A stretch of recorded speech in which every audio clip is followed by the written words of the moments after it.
जय श्री राधे कृष्ण साथियों। मैं भी कृष्णा ज्ञान सारा चैनल में आपका स्वागत करती हूँ। कैसे हैं आप? आपके अच्छे स्वास्थ्य और सुखद जीवन की मंगल कामना करती हूँ। आपके अपने इष्ट देवों को कोटि कोटि नमन करते हुए, बड़ों को प्रणाम करते हुए वीडियो प्रारंभ करते हैं। साथियों, आज बात कर लेते हैं बरकत की। आज बात कर लेते हैं कि घर में कितना भी पैसा आ जाए लेकिन रुकता नहीं। आज बात कर लेते हैं पति की कमाई की। पति कितना भी कमा ले लेकिन घर में कमी ही बनी रहती है। तो आज हालांकि ये टॉपिक बहुत आम है लेकिन बहुत खास भी है, क्योंकि घर में पैसे का आना और पैसे का रुकना दोनों अलग अलग बातें हैं। घर में बहुत पैसा आता है, रुकता नहीं, कोई फायदा नहीं है। पैसा थोड़ा आता है लेकिन रुकता है, उसमें बरकत होती है तो बहुत फायदा है। तो आज की वीडियो में कुछ विशेष ऐसी चीजें लेकर और एक ऐसा विशेष जबरदस्त वाला उपाय लेकर, जिसे प्रतिदिन रात को आप अगर अपने रसोई घर में करती हैं तो आपका अपना व्यवहार बदलेंगी और ये कार्य बदलेंगी। तो आपके जीवन में पैसे की कमी नहीं होगी। आपके घर में जितना धन आएगा, दिन दुगनी रात चौगनी उस धन से तरक्की होगी, बढ़ोतरी होगी। तो आज की वीडियो में यही जानकारी लेकर मैं आपके बीच में, चलिए झटपट वीडियो प्रारंभ कर लेते हैं। बात मैं कर रही हूँ कि हमारे घर में पति कितना भी कमा ले, पिता या भाई, लेकिन कभी सबसे पहले महिलाओं के लिए बात करते हैं। Think positive, find positive. अच्छा सोचो, अच्छा पाओगे। नेगेटिव सोचोगे तो नेगेटिव ही पाओगे। अपने विचारों में परिवर्तन लाइए। लड़ाई झगड़े कलेश करना बंद कीजिए। दूसरों से, अपने पति की या अपने घर की तुलना करना बंद कीजिए। जब आप अपने आप में संतुष्ट रहेंगे तभी चीजें अच्छी होंगी। दूसरी बात, शुक्राना। प्रभु का शुक्राना करना शुरू कीजिए, चाहे उन्हें थोड़ा मिला है या ज्यादा मिला है। हे प्रभु, तेरा शुक्राना है। अगर हमारे पास किराए का घर है तो बहुत सारे लोग ऐसे भी हैं जिनके पास घर ही नहीं है, या झोपड़ी में रहते हैं, या कहीं कहीं सड़कों पे रहते हैं। अगर हमारे पास छोटा घर है तो ये मत सोचिए, ये सोचिए लोगों के पास तो इतना भी नहीं है, ये सोचिए और भगवान का शुक्राना करिए। कहते हैं जो भगवान का शुक्राना करता है उनको भगवान अपार धन देते हैं। संतुष्ट, सेटिस्फैक्शन प्रभु की तरफ से। हाँ, उनके निमित्त पूजा करिए, उपाय कीजिए, उनसे शिकायत कीजिए मीठे शब्दों में कि प्रभु, आप एक बालक मत होकर उनके साथ कैसे जो मांगेंगे वो आपको प्राप्त होगा। लेकिन अगर आप उन्हें बुरा भला कह के, हे भगवान तुमने तो मेरी किस्मत फोड़ दी, तुम्हें तो किस्मत में कुछ लिखा ही नहीं, दूसरा तो वो, जब ये हम दूसरे से कंपैरिजन करते हैं, यानी कि हम दूसरे को देखकर जलते हैं, जेलस फील होते हैं, उसका तो कुछ नहीं बिगड़ता लेकिन हमारे भाग्य का आने वाला भी चला जाता है। तो इसलिए इस कार्य को बिल्कुल बंद कीजिए। शुक्राना करिए, प्रभु तेरा शुक्राना। प्रातः काल उठिए, भगवान का शुक्राना करिए। खाना बनाने जाइए तो भगवान का शुक्राना करिए। सोते समय भगवान का शुक्राना करिए। प्रभु तेरी कृपा। एक तो अपने आदत में ही परिवर्तन लाइए। दूसरी बात, प्रातःकाल जब रसोई घर में जाते हैं तो कहा जाता है वैसे तो कि नहा धोकर रसोई घर में जाना चाहिए, परंतु कभी कभी ये संभव नहीं होता। जिनके बहुत छोटे बच्चे हैं और बहुत सर्दी है या गर्मी है या बीमारी है, बच्चों को टिफिन बनाना है, सब कुछ, सुबह सुबह नहाना संभव नहीं है। जिन नहा के किचन में जाते हैं, जिनके लिए नहाना संभव है, बहुत अच्छी बात है।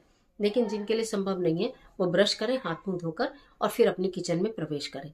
किचन में प्रवेश करें तो तवे के ऊपर थोड़ा कच्चा दूध डालकर साफ करके फिर भोजन पकाए, चाहे बच्चों के लिए पकाए या किसी के लिए भी पकाए। बासी की झाड़ू तो आप निकालते हैं, हमारे यहाँ तो बासी की झाड़ू कहते हैं, यानी कि रात को सोकर जब हम सुबह उठते हैं तो घर बासी माना जाता है, तो उसकी एक झाड़ू तो हम फटाफट फटाफट निकाल देते हैं। बाद में हमारे यहाँ कितने भी हेल्पर्स आते हो काम करने के लिए, बासी की झाड़ू निकालते हैं। अगर कितने घरों में मैंने ऐसे भी देखा है कि सुबह सारे घर की सफाई करके नहा धो के फिर ही रसोई में जाते हैं। उनकी तो मैं क्या ही बोलूं, बल्ले बल्ले है ही। लेकिन अगर आप नहीं कर पाती हैं तो कोई बात नहीं, बासी की झाड़ू जरूर किचन में निकालकर माता लक्ष्मी से प्रसन्न होती है। फिर कार्य को प्रारंभ करिए। यहाँ आपने खाना बना लिया, उसके बाद क्या करें, जिस समय भी आप भोजन बनाएं, नाश्ता बनाएं, दोपहर का खाना बनाएं, रात का खाना बनाएं, केवल प्रभु का स्मरण करिए। ये नहीं कि खाना बनाते बनाते बनाते भी जा रहे हैं और मन में किलसते भी जा रहे हैं, एक कलेश है मन में और ये मैं उसको ऐसे बोल दूंगी, मैं उसको वैसे बोल दूंगी। हमारे दिमाग में उल्टे उल्टे विचार चल रहे होते हैं, लड़ाई झगड़े और क्रोध के विचार चल रहे होते हैं। उस भोजन को जो भी ग्रहण करता है वो क्रोधी हो जाता है। कहते हैं ना, जैसा खाएंगे अन्न और वैसा ही हो जाएगा मन। तो अन्न कैसा खाएंगे, अन्न तो समान ही आता है, लेकिन अन्न बनाती है जो अन्नपूर्णा। आप घर की अन्नपूर्णा हो, लक्ष्मी हो, देवी हो, सरस्वती हो, आप जैसा खाना बना के देती हो, लोग वैसे ही खाना खाते हैं, परिवार के लोग, और वैसे ही उनका मन हो जाता है। तो इसलिए तो जितनी समय भोजन बनाए उस समय आप कभी भजन गुनगुनाए, नहीं तो अपनी पसंद का कोई गीत गुनगुनाए। रोमांटिक गीत भी गा सकती हैं। अगर आपको ऐसा लगता है कि आज मेरा ये गीत गाने का मन है, कोई गीत जबान पे चढ़ा, वो गाइए ना। आप रोमांटिक गीत, सुंदर सुंदर प्रेम के गीत गाते गाते खाना बनाएंगे तो सबके दिलों में प्रेम उत्पन्न हो जाएगा। और अगर आप भजन गाते गाते खाना बनाएंगे तो सबके हृदय में दया भाव उत्पन्न होगा और सबके हृदय के अंदर भक्ति भाव उत्पन्न होगा। तो ये सब आपके हाथ में है, ये करिए। अब रात का एक विशेष उपाय बता देती हूँ कि आपको क्या करना चाहिए।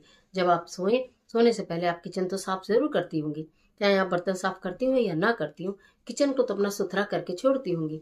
किचन को सुथरा करें। एक कटोरी में, मैंने पहले भी शायद आपको किसी वीडियो में बताया था, जो भी भोजन आपने बनाया है, अगर आपको ऐसा लगता है हमने सब्जी प्याज की बनाई है, कोई बात नहीं, रोटी में तो प्याज नहीं होती ना, चावल बनते हैं तो चावल में तो प्याज नहीं होती ना, थोड़े से चावल या थोड़ी सी रोटी, उसके ऊपर जरा सी चीनी रख के उसे ढक दीजिए। किसी भी कटोरी, एक छोटी सी कटोरी और प्लेट बना लीजिए, प्रतिदिन उसमें रख दीजिए। एक गिलास में थोड़ा सा पानी रखिए और आप वहां पर एक दीपक प्रज्वलित करिए। देखिए, मैं ये बताती हूँ हमेशा आपको कि घर की महिलाओं को अन्नपूर्णा देवी को प्रसन्न रखना चाहिए, और अन्नपूर्णा देवी का वास आपकी रसोई घर में होता है।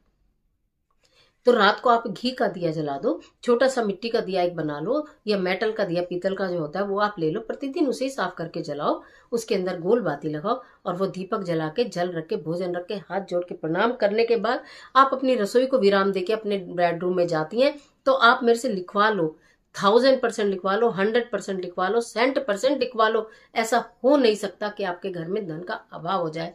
हम स्वयं इस कार्य को करते हैं, और आज से नहीं करते, ये कार्य हम अपने माँ के टाइम से देखते चले आए हैं।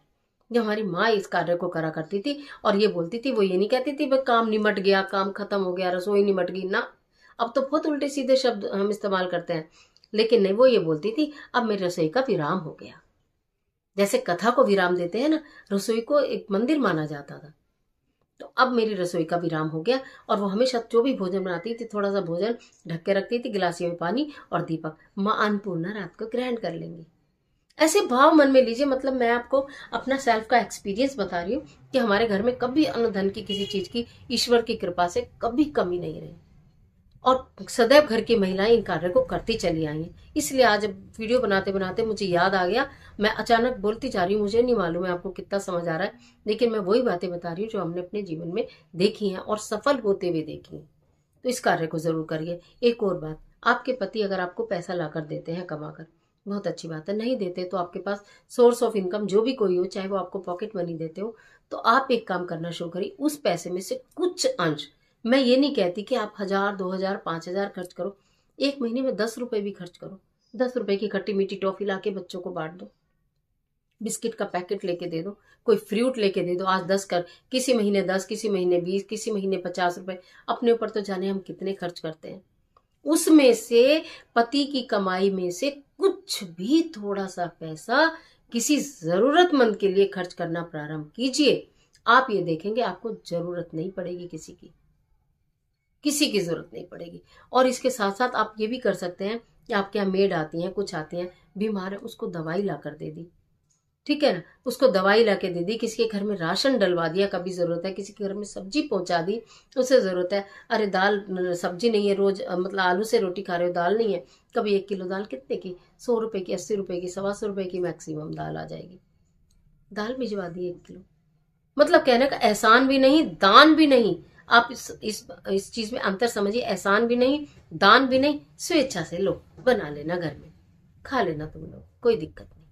इस तरह के भाव रखते हुए करेंगे तो कमाई में बरकत होगी। अन्यथा पति कितना भी कमा ले, आपके घर में कभी बरकत हो नहीं सकती। इन बातों पर गौर कीजिएगा जो पॉइंट्स मैंने बताए हैं।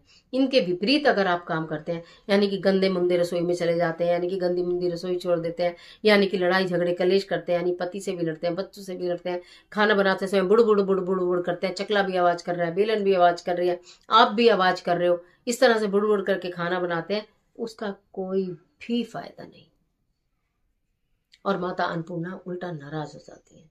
तो इसलिए जो मैंने चीजें बताई हैं, अगर उन्हें करते हैं तो बहुत अच्छी बात है, और नहीं करते हैं तो आप इन्हें करिए, रिजल्ट 100/100% मिलेंगे। आप मुझे स्वयं लिखकर बताएंगे कि मैम जब से इस तरह से भोजन बनाना शुरू किया है, लोगों के, हमारे घर के परिवार के लोगों में प्रेम और दया भाव भी आ गया है, और सबका मन अच्छा हो गया है, और हमारे घर में धन, तो मैं आपको क्या ही बोलूं, अपार आने लगा है। इस तरह के रेमेडीज के लिए ज्ञान सारा चैनल को सब्सक्राइब कर लीजिएगा, और बेल आइकन का बटन भी प्रेस कर लीजिएगा। वीडियो अच्छी लगे तो लाइक कर लीजिएगा, और जितना चाहे अपने फ्रेंड्स के साथ शेयर कर लीजिएगा। तो आज के लिए इतना ही, इजाजत दीजिए, मिलती है एक और जबरदस्त वीडियो के साथ। तब तक हंसते रहिए, मुस्कुराते रहिए, अपना और अपने अपनों का ख्याल कीजिए। वीडियो अच्छी लगे तो लाइक कीजिए, फ्रेंड्स के साथ शेयर भी करिए, और कमेंट बॉक्स में अपने इष्ट देव का स्मरण जरूर करिए। ईश्वर आपकी मदद